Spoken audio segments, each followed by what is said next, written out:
जो जूते चुराती है उसे साली कहते हैं। जो जूते चुराती है उसे साली कहते हैं। और जो जूते से मारे उसे घरवाली कहते हैं।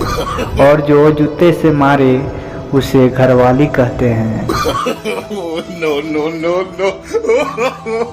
हमारे दोस्त भले ही कम हैं, पर जितने भी हैं सबके सब परमाणु बम हैं।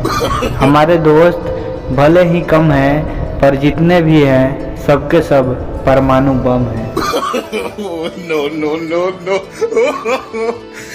सोचने वाली बात है, स्त्री सब कुछ सह लेती है। सोचने वाली बात है, स्त्री सब कुछ सह लेती है और पुरुष उस स्त्री को सह लेता है।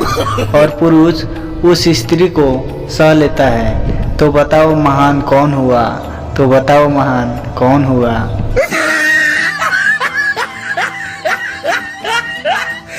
यार पता नहीं क्या हो गया है मुझे।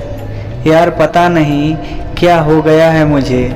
शीशा भी देखूं तो खुद का चेहरा नजर आता है। शीशा भी देखूं तो खुद का चेहरा नजर आता है। No no no no.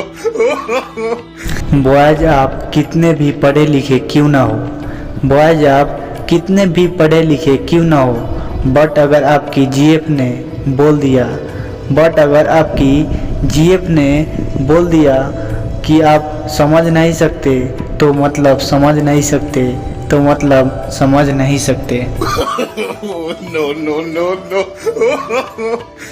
अगर ये वीडियो आपको अच्छा लगा हो तो इस चैनल को सब्सक्राइब कीजिए और साथ में घंटी के बटन को दबाएं, ताकि इससे भी ज़बरदस्त वीडियो आपके पास जाते रहें। धन्यवाद।